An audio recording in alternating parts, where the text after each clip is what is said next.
जैसा कि आप सभी जानते हैं कि आगरा जोन की सभी छोटी बड़ी बहनों अथवा दीदियों की अनुभव गाथा सीरीज हमारी परम आदरणीय बड़ी बहन जी विमला बहन जी के अव्यक्त मास सितंबर मास है, उसके तहत ये अलौकिक अनुभव गाथा रखी है, जिसमें आज हमारे सामने अपना अलौकिक अनुभव जीवन का शेयर करने के लिए आदरणीय कविता दीदी, जो कि संयुक्त प्रभारी आगरा जोन एवं जिला प्रभारी भरतपुर है, हम आदरणीय कविता दीदी का आज इस अलौकिक अनुभव गाथा में हार्दिक स्वागत करते हैं। इस अनुभव गाथा में आगरा जोन की सभी बहनें जुड़ी हुई हैं, उनका भी बहुत बहुत दिल से स्वागत है, स्वागत है, स्वागत है। इस अलौकिक अनुभव गाथा को शुरू करने से पहले हम सभी 2 मिनट बाबा की याद में बैठेंगे। उसके बाद हम ये अलौकिक अनुभव गाथा आदरणीय दीदी के मुखारबिंद से सुनेंगे, उनकी जीवन कहानी। उससे पहले बाबा की याद में बैठेंगे। ये दिल हर पल गाता रहता एहसान तुम्हारा ओ बाबा। ये दिल हर पल गाता रहता एहसान तुम्हारा ओ बाबा। ओम शांति दीदी। ओम शांति। दीदी, आज आगरा जोन की अलौकिक जीवन गाथा सभी बहनों की जो सीरीज चल रही है, उसकी आज दूसरा दिन है। पहले दिन आदरणीय शीला दीदी का हुआ था, आज आपका अनुभव हम सभी सुनेंगे। दीदी, हम आपसे कुछ पूछना चाहेंगे। दीदी, आप ज्ञान में कौन से सन में आए? जब आप ज्ञान में आए तो कितने वर्ष के थे? आपका लौकिक जन्म स्थान कहाँ है? ओम शांति। परम आदरणीय परम श्रद्धे आदरणीय विमला बहन जी को याद करते हुए मैं अपना यह लौकिक जीवन की गाथा शुरू करती हूँ। प्राण प्यारे शिव बाबा ने मुझ आत्मा को 8 वर्ष की अल्प आयु में ही मेरठ सेवा केंद्र के द्वारा चुन लिया था, जब मैं 6ठी 7वीं कक्षा में ही पढ़ती थी। बहनों की पवित्रता और आश्रम की जो शुचिता थी वो मुझे बहुत अच्छी लगती थी। ज्ञान को मैं इतना नहीं समझती थी, लेकिन मुझे आज तक याद है कि मैं दुनिया वाला जीवन जीना नहीं चाहती थी। सन 68 की बात होगी जब मुझे प्यारे बाबा ने अपना बनाया, और तब से लेकर मैं बाबा की विभिन्न साक्षात्कार, विभिन्न अनुभूतियों का लौकिक पढ़ाई करते हुए मुरली का अध्ययन, ज्ञानामृत का अध्ययन करती रही। इस प्रकार बाबा ने मुझे अल्प आयु से ही, बाल्यकाल से ही अपनी दृष्टि देकर, अपनी शक्ति देकर अपनी संतान चुन लिया। दीदी जी, बाबा का बनने से पहले आपको यानी ब्रह्मा कुमारी ईश्वरीय विश्वविद्यालय में क्या अच्छा लगा, जिसके कारण आपको बाबा का बनने की कोशिश हुई? प्यारे बाबा के बहनों की जो पवित्रता थी, बहनों के जो चमकते हुए चेहरे थे, और आश्रम की जो शुचिता का वायुमंडल था, ये मुझे सदैव आकर्षित करता था। और मेरी लौकिक माता जी, लौकिक भाई जो ज्ञान में चलते थे, उनकी बड़ी हार्दिक अभिलाषा थी कि मैं प्यारे बाबा की बच्ची बनूं और अपना जीवन ईश्वरीय सेवा में अर्पित करूं और विश्व सेवा में मैं लगूं। लेकिन मेरा कुछ स्वप्न दूसरा था। मैं लौकिक पढ़ाई में बहुत होशियार थी और मेरा ये लक्ष्य था कि मैं पढ़ लिख कर सेल्फ स्टैंड होकर, जो किसी धन के अभाव में या किसी गुण कला के विकास के करने में जो बच्चों को दिक्कत आती है, उनको मैं अर्थ का सहयोग देकर उनकी कुशलता क्षमताओं को निखार कर और मैं ब्रह्मचारी जीवन, पवित्र जीवन ईश्वरीय विश्वविद्यालय में के सहयोग से जीती चलूंगी। मेरे भाई और माता जी मुझे समर्पित जीवन समर्पित करके संस्था में जीवाना चाहते थे, लेकिन मैं अपने पांव खड़े होकर पढ़ाई पूरी करके, नौकरी करके और ईश्वरीय ज्ञान की पालना करते हुए चलना चाहती थी। लेकिन प्यारे बाबा की अव्यक्त पालना और माता पिता की और अलौकिक परिवार की गहन मेरे प्रति शुभ भावना ने मुझे आगरा विमला बहन जी का सानिध्य प्राप्त हुआ और विमला बहन जी की दृष्टि प्राप्त होते ही मैंने फुल टाइम समर्पित जीवन जीने का संकल्प आगरा शाहगंज से बड़ी बहन जी की अनुकरणीय दृष्टि से, दिव्य दृष्टि और पावन उपस्थिति से मैंने अपने को सन 1979 में ईश्वरीय सेवा में समर्पित किया। दीदी, जब आप लौकिक दर से बाबा के पास आए तो कौन कौन से विघ्नों का सामना करना पड़ा? बहुत अच्छा प्रश्न आपने पूछा। मैंने अपनी लौकिक जीवन में बाल्यकाल से लेकर पोस्ट ग्रेजुएशन तक कभी मैंने अपने माता पिता की स्वप्न में भी अवज्ञा नहीं की थी। लेकिन जब मैं आगरा बड़ी बहन जी के सानिध्य में आई और बहन जी का दिव्य राजयोगी चमकता हुआ चेहरा अष्ट शक्तियों से युक्त शेर सवारी दुर्गा के रूप में मैंने उनको देखा, अर्थात नारी के सशक्त स्वरूप में बहन जी को मैंने देखा, तो मैं समाज की मेल डोमिनेटिंग कल्चर को से नाराज रहती थी और पसंद नहीं करती थी। तो मुझे ये लगा कि बहन जी जो मुझे ये मार्गदर्शन कर रही हैं, यही मेरे लिए सर्वोपरि है। और ऐसा अनुभव करते हुए मैं बाबा के रूम में 3 घंटे बिंदु रूप अवस्था के ध्यान में खो गई। और उस ध्यान से जब मैं नीचे आई तो मैंने अपने लौकिक पिता को पत्र लिखा कि मेरा स्वयंवर हो गया है, आप आकर देख जाओ। और मैंने लौकिक जीवन को पूर्णतः तिलांजलि दी और फिर हुआ मेरे जीवन में विघ्नों का आना। सबसे पहले मेरे लौकिक पिताजी ने, जो मुझे राजदुलारी की तरह और बहुत प्यार से, सम्मान से, स्नेह से मुझे देवी के रूप में पालना देते थे, उन्होंने मेरे अलौकिक जीवन बनाने में बहुत सारी विघ्न बाधाएं डाली और मुझे आगरा से मेरठ और मेरठ से मुझे गांव ले गए ताकि मैं संस्था के संपर्क में ना आऊं और मैं ये समर्पित जीवन, अलौकिक जीवन पूर्ण रीति ना जीऊं।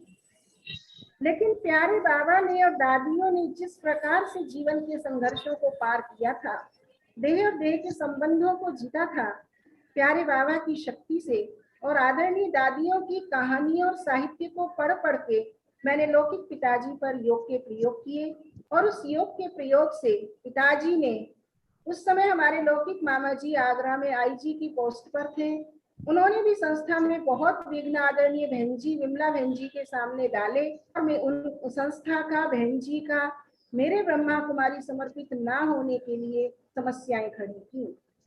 लेकिन बहन जी एक बल एक भरोसे वाली थी और वही शक्ति, वही दृष्टि साकार बहन जी हमारे साथ न होते हुए भी हमारे अंदर उनकी योग की शक्ति का बल आता था और हम अपने लौकिक संबंधों पर उनका प्रयोग करते थे। और 2 मास के अंदर उन सब संबंधियों ने हमें पूर्णतः प्रभु समर्पित होने की आज्ञा दी थी।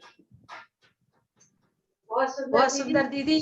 दीदी, बाबा का ज्ञान आपके द्वारा मिला और आपके परिवार में कौन ज्ञान में है? जब मैं सेवा केंद्र पर समर्पित नहीं थी, उस समय हमारे लौकिक कुमार भाई सुदेश जी हैं, जो मुझसे लौकिक में भी 7 वर्ष बड़े हैं और अलौकिक में भी मुझसे 7 वर्ष बड़े हैं। उन्होंने मेरे जीवन को अलौकिक भाई नहीं, अविनाशी भाई, सच्चा भाई की संबंध को निभाया और उनका योग अपने लिए कम और मेरे लिए ज्यादा होता था कि मेरी देवी तुल्य बहन है, सारे दिव्य गुण इसमें, योग्यताएं, क्षमताएं हैं, ये प्रभु को अर्पित हो जाए, प्रभु इसे अपना बना ले तो मेरी बहन का जीवन दिव्य श्रेष्ठ बन जाएगा। उनकी भावना और हमारी लौकिक माता जी की भावना आदरणीय विनोद दीदी, आदरणीय कमलेश दीदी, आदरणीय मंजू दीदी देवता दादी जी के पास उस समय रहा करती थी। तो हमारी लौकिक माँ की भावना उन समर्पित दीदियों को देखकर यही होती थी कि बाबा की ये लौकिक पुत्री भी ऐसी बन जाए।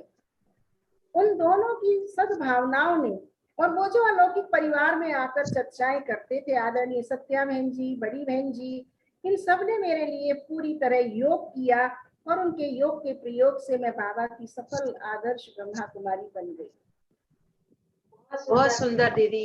दीदी आप दादी के साथ में बहुत बार आपके अनुभव ऐसे रहे होंगे विशेष, तो दादियों के साथ भी आप अनुभव सुनाएं और बड़ी बहन जी के साथ आप प्रकार से सेवाएं की, वो भी थोड़ा सा अनुभव आप हम सबके बीच में रखें।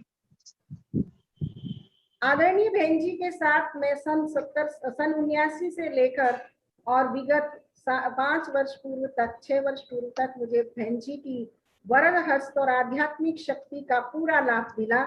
मैं हमेशा आदरणीय बहन जी को देवी के रूप में, परमात्मा की प्रथम शिक्षिका भारत देश में जब यज्ञ स्थापित हुआ तो उसके रूप में ही मैं प्रथम आइडल टीचर माँ के रूप में बहन जी को देखती थी।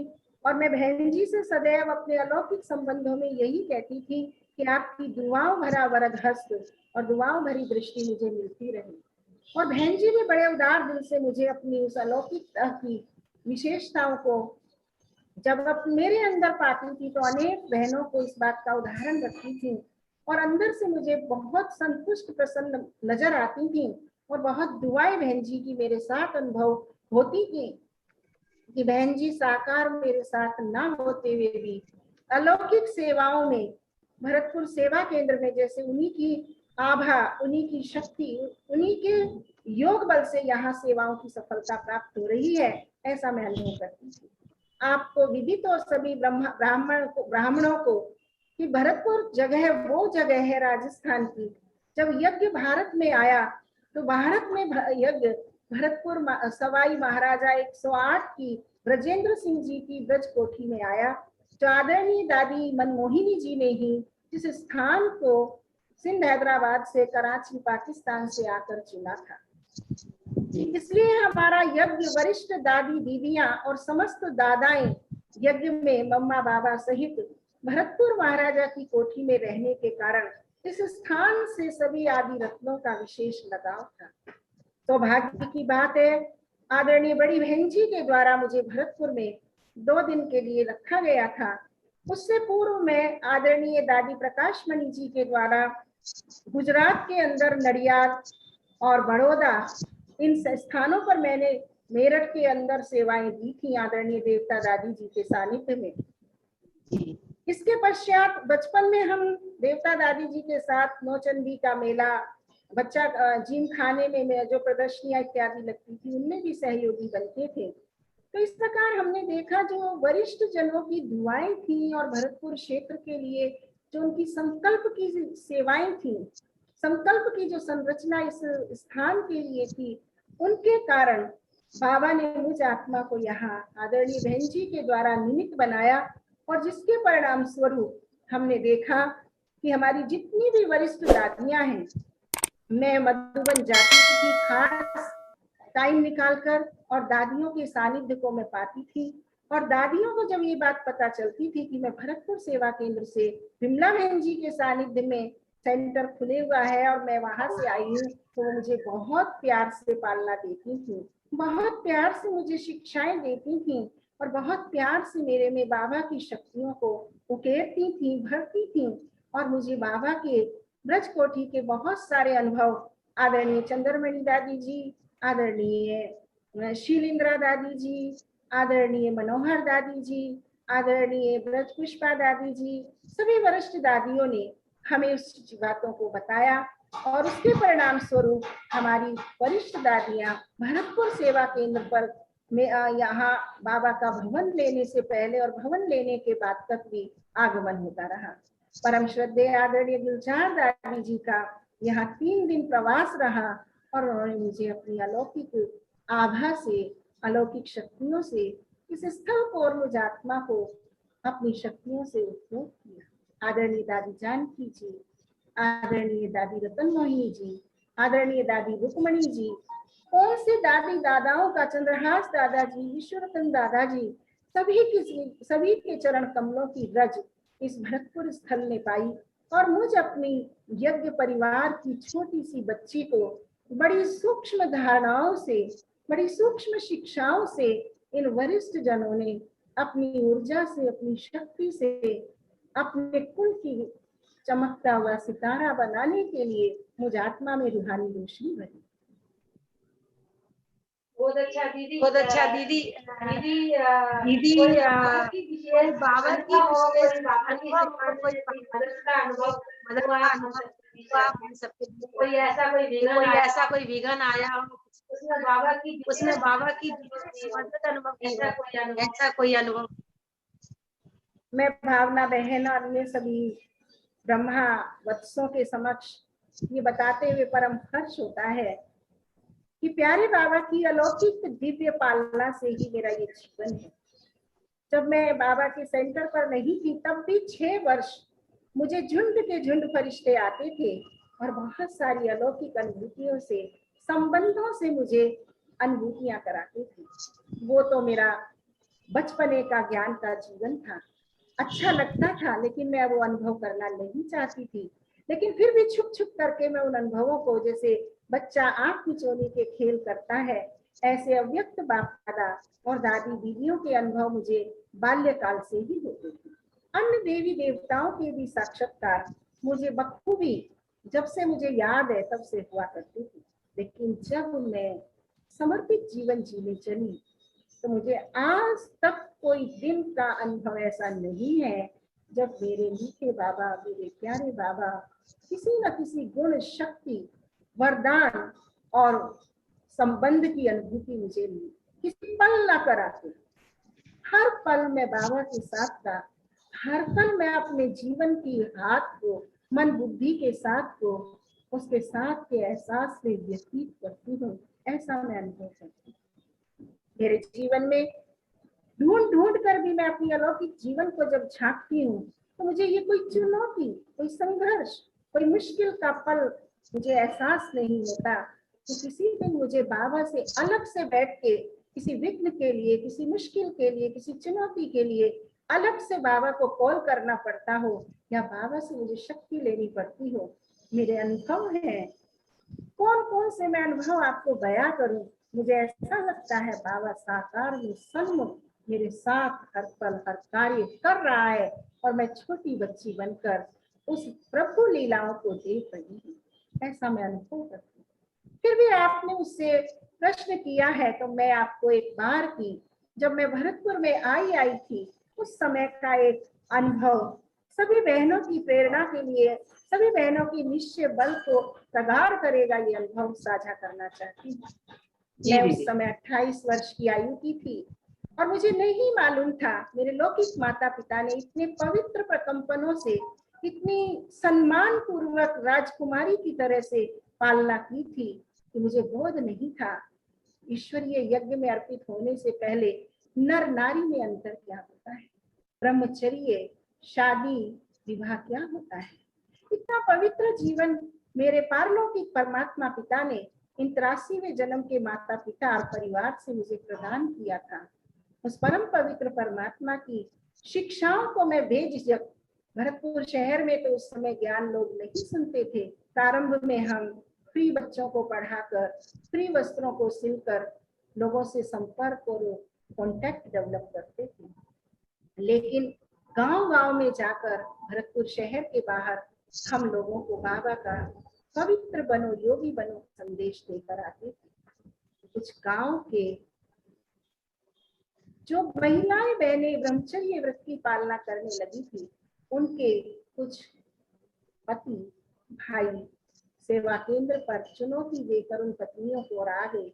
हमें नहीं पता था कि किस मकसद से यहाँ आए हैं, लेकिन 10 बजे से लेकर 1 बजे तक हम 2 मंजिल मकान ऊपर, आश्रम था मेन मार्केट में, तीसरी मंजिल पर था, 2 मंजिल ऊपर, तो वहां वो चढ़कर आए और हम अकेले थे क्योंकि प्रारंभ में इतने हैंड्स नहीं होते थे, इतने साधन सुविधाएं नहीं थी, तो हम अकेले ही थे सेवा केंद्र पर। और आ गए और वो हमें अनेक प्रकार की देहभान जनित बातों को करने लगे, लेकिन हम अबोध थे। तो जब मेरी समझ में समझाते समझाते नहीं आया तो मैंने बाबा से कहा, मरना तेरी गली में, जीना तेरी गली में, और मैं योग में बैठ गई। वो 4 थे, मैं अकेली थी, और 10 बजे से 1 बज चुका था विचार विमर्श करते करते। लेकिन बाबा की कमाल है कि जैसे ही मैं योग में बैठी तो योग में बैठते ही मुझे बाबा ने वतन में बुला लिया और मैं देह से न्यारी होकर, अशरीरी होकर शांत हो गई और देह से न्यारी हो गई। मुझे नहीं पता वो कब वहां से गए। 2 बजे उन दिनों माताओं का क्लास होता था। माताएं क्लास में आई, उन्होंने देखा दरवाजे खुले हैं और 2-4 लोग जूते हाथ में लेकर सीढ़ियों से उतरते जा रहे हैं। उन्होंने चारों तरफ देखा, ढूंढा। रोज तो दरवाजा ऊपर का बंद होता था, आज सब दरवाजे कैसे खुले हैं। तो उन्होंने मुझे ढूंढा, तो मैं भी उन्हें कहीं नजर नहीं आई। तो बाद में उन्होंने कहा, दरवाजे खुले हैं तो दीदी आसपास ही होंगे, आ जाएंगे। और ऐसा कहकर उन्होंने योग में बैठ गई।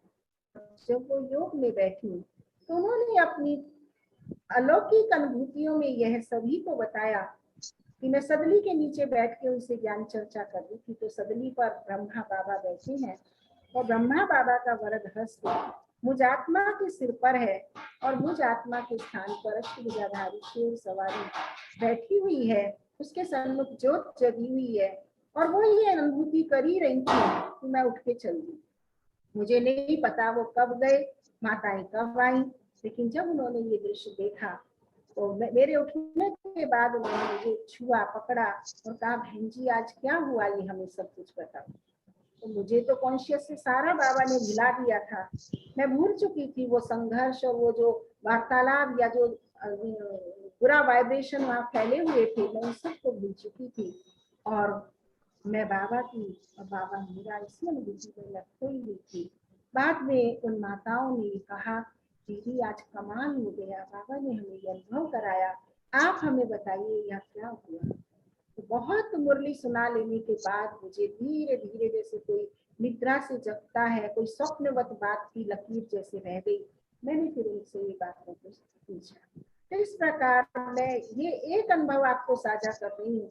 पर मुझे एक बार मेरा हाथ कढ़ाई में जल गया था पूरा, बहुत 5-6 घंटे से कढ़ा जल रहा था, लेकिन हाथ में एक छाला नहीं पड़ा। अनेक इस प्रकार के लाखों अनुभव जीवन के अंदर भरे हुए हैं। अगर हम इन अनुभवों की गाथा को सुनाएंगे तो शायद कई दिन लग जाएंगे। तो बाबा का अपना ही कार्य शैली और अपनी कार्य प्रणाली है। मेरा तो सदैव बाबा के साथ का अनुभव रहता है। बाबा मेरे साथ है और मैं एक छोटी बच्ची की तरह उसके साथ उसकी उंगली पकड़कर प्रभु लीला को दी। बहुत अच्छा दीदी। दीदी वर्तमान समय की नाजुकता को देखते हुए हम सभी समर्पित बहनों एवं भाइयों के लिए आपका संदेश क्या है और उस संदेश द्वारा मार्गदर्शन करें आप हम सभी का। सभी भाई बहन बड़े सजग हैं, बड़े सावधान हैं।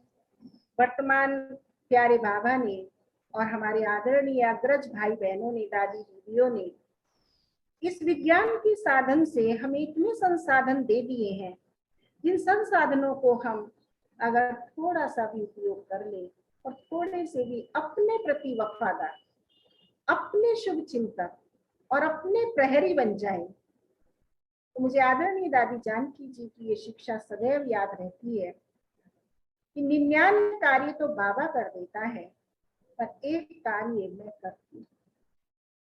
काश आज हम सभी भाई बहनों की बुद्धि उन सब विभिन्न बातों से निकल जाए और आदरणीय परम श्रद्धेय स्थिर प्रज्ञ महिला, विश्व की स्थिर प्रज्ञ महिला विश्व वंदनीय दादी जी की प्यारे बाबा की धारण की हुई इस एक बात को धारण कर ले, तो हम आज की चाहे तन की चुनौती है, चाहे मन की चुनौती है, चाहे वैरायटी स्वभाव संस्कार की चुनौती है और चाहे अनेक प्रकार के न्याय अन्याय की चुनौती है, उसको हम बड़ी सुगमता से उनकी कला के द्वारा जीत सकते हैं यदि बाबा ने क्या कहा है और मैंने क्या कहा है। इस छोटी सी धारणा को कर ले तो जो बाबा का पहला पाठ है, मैं जब भी जहां भी ब्रह्मावत्सों से मिलती हूँ तो एक यही नम्र निवेदन करती हूँ, क्या हम बाबा की 2 बातों को पालन कर पाए।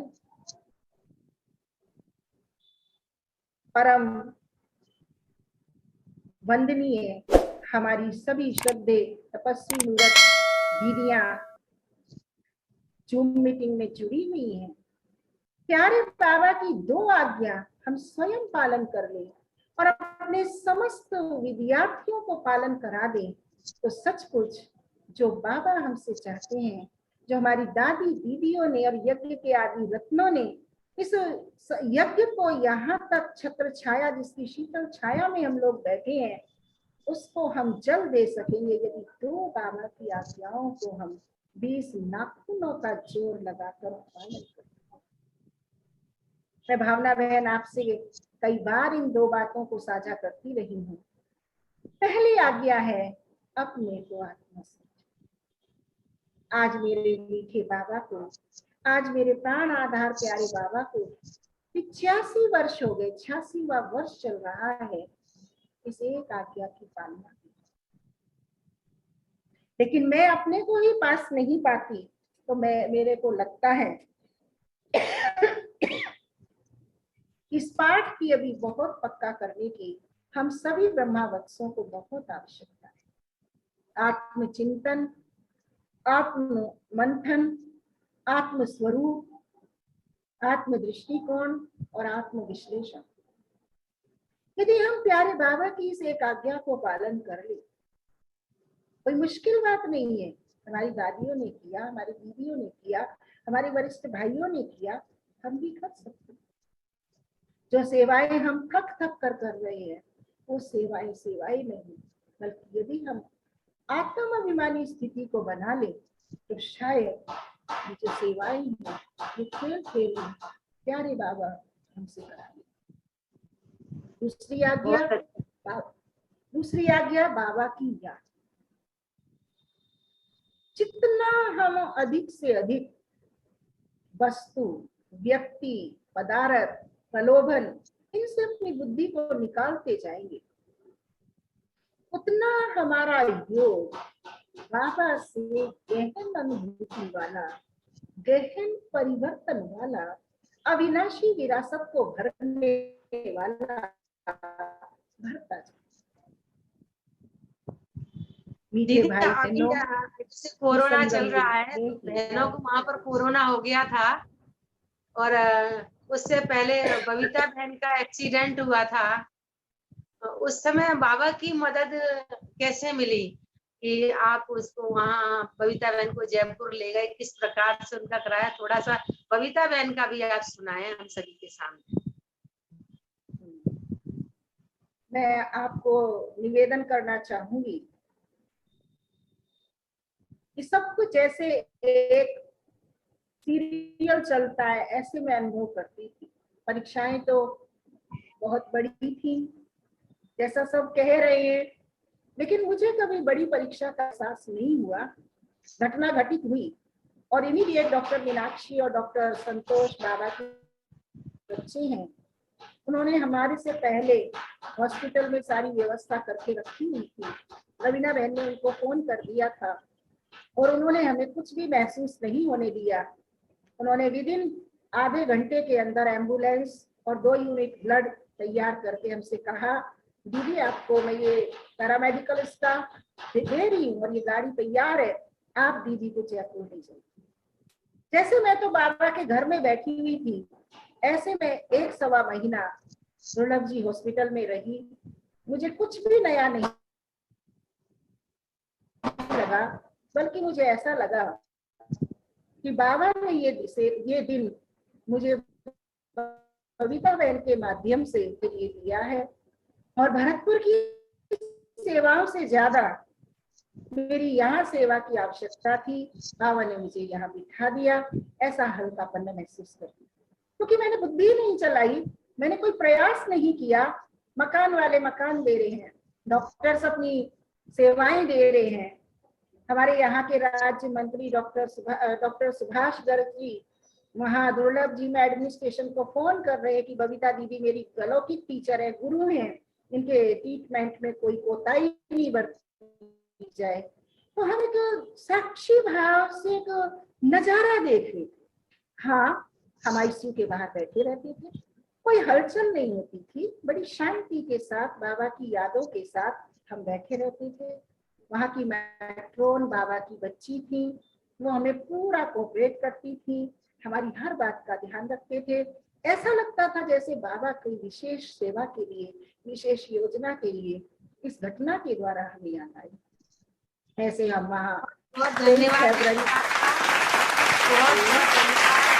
और आपने ये अलौकिक जीवन का अनुभव हम सबके समक्ष रखा, तो गया हम सबके समक्ष रखा, और आपने अपना ये कीमती समय निकाल करके आप हमारे सामने आए। और आगरा क्षेत्र की काफी भाई बहने भी जुड़े हुए हैं और टीचर्स बहनें भी जुड़ी हुई हैं, सभी लाइव आपको सुन रहे हैं। और ऐसे ही आगे आपसे मिलते रहेंगे, सुनते रहेंगे।